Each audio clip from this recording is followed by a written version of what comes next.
Yo, what's up? So, I saw a question on Facebook somebody posted up asking how do we bring an end to all this?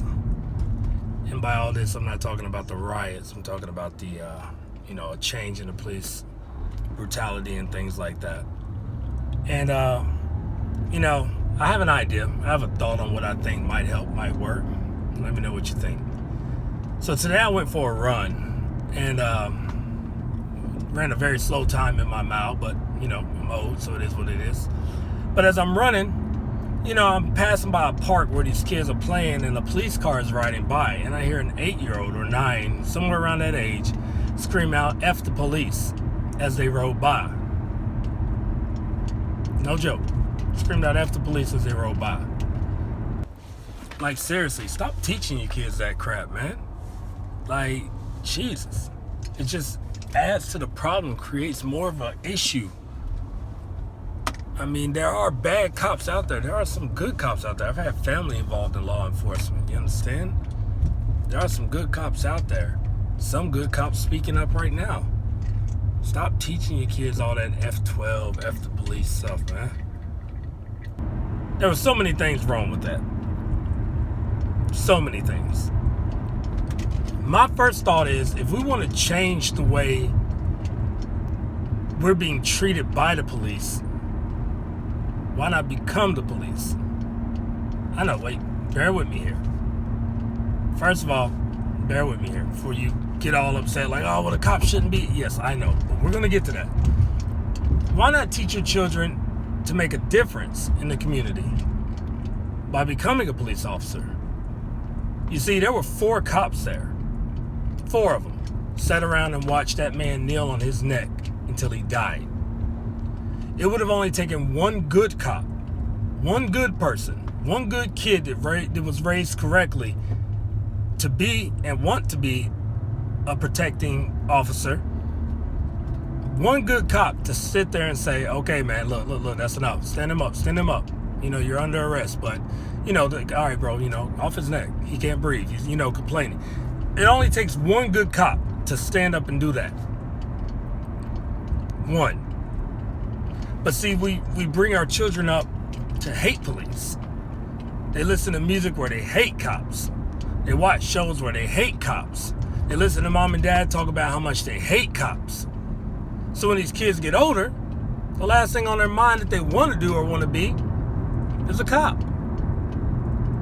But see, I have a different mindset. See, if I don't like the way you're treating me, I don't like the way you're treating our people, I'm going to find my way to infiltrate that society that you have,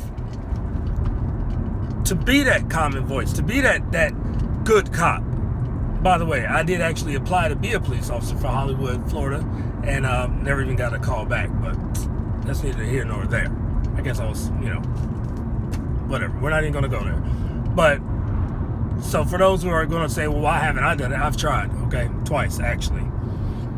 But why not inspire and influence your kids to want to make a difference? Now, here's the thing. It's hard to inspire kids to want to make a difference when their brother just got killed, when their father just got killed, when their mother just got killed. You understand? It's hard to get these kids to want to make a difference when their little brother was outside playing and got killed playing with a toy gun. When their dad was in Walmart doing nothing but shopping and had a toy gun and got killed. When their father was accused of fraudulent money and got killed. Like, it's hard to inspire these kids to want to be a police officer when stuff like that happens to them. You know what I mean? It's like somebody killing somebody in your family and then you trying to inspire them to join the group to kill your family. You know what I mean? It's hard to do that. But you've got to find a way. I've been pulled over by a bad cop here or there with my kid around, and they try to pull that power trip to make you look bad in front of your child. And after it's over and done with, I tell my daughter, I'm like, look, just understand, not all cops are like that. And if you don't like the way they tried to treat your daddy, baby girl, then you become a cop to make sure that doesn't happen to somebody else, to another little girl who's in the car with her daddy. You become an officer so that you can work your way up to a chief of police. So that way, whenever you get reports of a cop that continuously keeps getting complained about, you don't just sweep it under the rug. You suspend them without pay. Because a lot of these cops that are doing this crap, they've actually got records of doing this crap repeatedly. It's not like it's brand new. They've been doing this.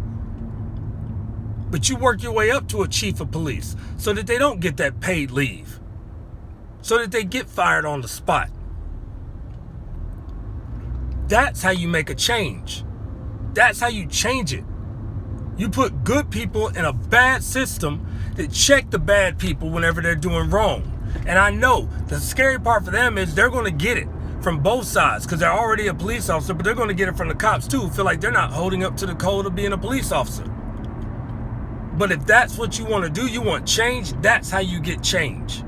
You put good people into a bad system. And it's already passed for my generation. I'm damn near 40. Okay, so raising your children to understand that there are some bad eggs out there. But you know what? You could be that one to change everything. You could be that one to take over a department and make it one of the greatest departments on earth. You could be the one to do that. And I know, like I said, we shouldn't have to be at that point. We should be able to teach our cops how to freaking handle a simple stop where a person stopped on the side of the road because their car broke down. Or how to approach a 12-year-old in a park. We should be able to teach that too. But guess what? When you teach your children to become those people, when you teach your children to become those sergeants and lieutenants in the department, they can teach that to the other cops. It's a generational thing, man. Stop teaching our children to think about themselves and start thinking about others. And I promise you, it will help this situation. You start putting good people in bad organizations, and I promise you, it will help. It will help. Anyway, that's my 2 cents. Spend it how you want to. Oh, yeah. And one more thing. If you support Elite Tattoos in Madisonville, Kentucky, and Aaron Chapman, you're supporting a racist. Plain as day, hope everybody knows it. Look at me, I hate black people, racist. Every time you put money into his business, you're supporting racism. Just know that. I don't give a flying crap how good his ink is. I don't give a flying crap if he's a freaking Pablo Picasso of Madisonville, Kentucky with a pen. I don't care. Just know that. If you're supporting him, you support his business, you support racism. It doesn't need to be shut down by a governor, by anybody else, by a mayor. He's a grown man. Let that man say what he wants to say. Freedom of speech. Whether it's hate speech or whatever, freedom of speech. Let that man talk. It should be shut down because he doesn't have business. So if you're giving him business, you're giving racism power. Remember that. Now, that's my 2 cents. You can spend it how you want to. Like the video, share the video, comment. Be sure to subscribe to the page. I also got a YouTube channel going on, Daddy's 2 cents. So, holla.